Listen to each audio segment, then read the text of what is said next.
Di video ini aku akan mulai untuk mengajari kalian tentang bahasa Korea, atau nantinya kita bahas Korea-Korea yang lain, tradisi Korea, film Korea. Nah, di video kali ini aku akan mengajarkan sedikit mengenai sejarah bahasa Korea itu sendiri. Kenapa? Karena bahasa Korea merupakan salah satu kebanggaan dari orang Korea.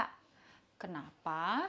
Karena bahasa Korea adalah bahasa yang diciptakan untuk orang Korea itu sendiri, oleh orang Korea itu sendiri. Jadi di dunia ini nggak ada bahasa yang sama seperti bahasa Korea atau negara lain yang menggunakan bahasa yang sama seperti bahasa Korea.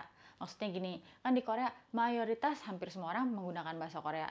Tapi nggak ada negara lain selain Korea yang satu negaranya menggunakan bahasa Korea. Kalau orangnya sedikit-sedikit bisa bahasa Korea ya wajar, tapi bukan bahasa nasional, ngerti kan? Jadi orang Korea sangat bangga akan bahasa Korea. Nah, sedikit sejarah mengenai bahasa Korea ya. Bahasa Korea adalah bahasa yang dipakai di sepanjang semenanjung Korea. Kita bilangnya semenanjung Korea ya, di negara Korea. Baik Korea Utara maupun Korea Selatan. Ada yang membedakan? Ada, yaitu dialek atau aksen, atau kita bisa nyebutnya juga logat. Nah, logatnya sedikit berbeda antara Korea Utara dan Korea Selatan. Tapi kedua negara ini menggunakan bahasa Korea. Korea Utara memiliki 20 juta pengguna bahasa Korea. Sedangkan Korea Selatan memiliki kurang lebih 40 juta pengguna bahasa Korea.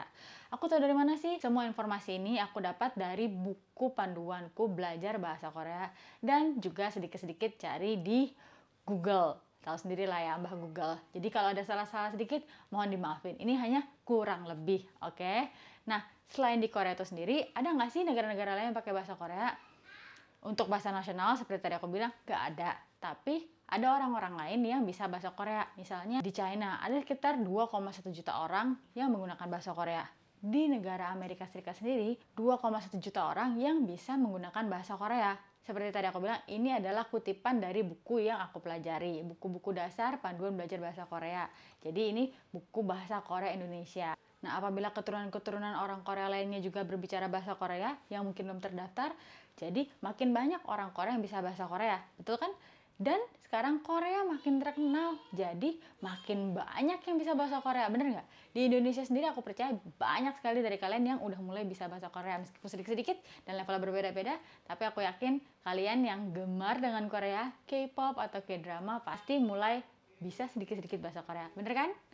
Nah, bahasa Korea ini merupakan bahasa yang paling banyak digunakan di dunia di peringkat ke-20. Bahasa Korea itu sendiri dari mana sih asalnya? Bahasa Korea, kalau dalam bahasa Korea disebut Hangul.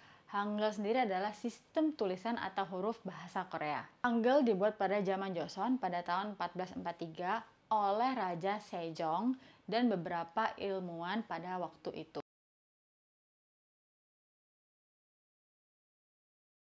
Sebelum Hangul diciptakan, rakyat-rakyat di Korea menggunakan bahasa Mandarin. Namun karena bahasa Mandarin begitu rumit, menurut mereka begitu sukar, begitu banyak, jadi banyak rakyatnya yang tidak bisa membaca dalam bahasa Mandarin.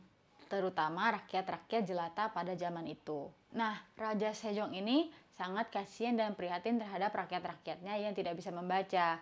Maka itu ia membuat huruf-huruf Hangul ini. Pada awal mula Hangul diciptakan, Hangul disebut sebagai Hunminjeongeum, yang berarti bunyi yang tepat untuk rakyat atau bunyi yang tepat untuk mengajari rakyat. Jadi sejak saat itu dimulailah orang-orang di Korea, baik yang jelata maupun tidak, bisa menulis dan membaca. Tulisan Hangul sendiri pada mulanya hanya tercipta 17 konsonan dan 11 huruf vokal. Nah, seiring berjalannya waktu, akhirnya Hangul sekarang terdiri 19 konsonan dan 21 huruf vokal. Nah, di video-video berikutnya aku akan mengajarkan kalian huruf-huruf Hangul ini. Jadi, jangan sampai dilewatkan ya video-video berikutnya. Sebagai tambahan pengetahuan, seperti tadi diceritakan bahwa sekarang masyarakat Korea menggunakan Hangul. Pada zaman dahulu, masyarakat Korea menggunakan bahasa Mandarin. Nah, jadi ada beberapa kata-kata dalam bahasa Korea yang merupakan turunan dari tulisan Mandarin itu sendiri. Atau mungkin ada bahkan beberapa yang bunyinya bisa sama. Nah, bahasa Korea yang ada Chinese-nya ini disebut sebagai Sino-Korea. Seiring berjalannya waktu, semakin dunia berkembang, semakin pula banyak barang-barang atau benda-benda atau istilah-istilah yang mungkin agak sulit untuk dimasukkan ke dalam bahasa Korea. Nah, akhirnya Korea mengambil bahasa tersebut, terutama yang paling sering diambil adalah bahasa Inggris. Kalau kita juga di Indonesia juga banyak ya yang bahasanya Inggris, kita Indonesiain. Nah, di Korea juga gitu, karena mungkin kesulitan mencari kata-katanya, akhirnya bahasa Inggrisnya di Korea-Koreain. Nah, kalau mereka nyebutnya Konglish, Korean English. Nah, jadi nanti kita bisa belajar 3 nih, ada Sino-Korean, ada bahasa Korean atau Hangul itu sendiri, dan yang ketiga kita juga banyak belajar Konglish. Nah, Konglishnya gampang atau susah? Nah, nanti kita dengar sesusah apa atau segampang apa penyebutan bahasa-bahasa Konglish ini. Nah, sampai sini aja penjelasan aku mengenai sedikit sejarah bahasa Korea. Ketemu di video berikutnya di mana aku akan mengajarkan Hangul. Oke? See you on next update. Bye!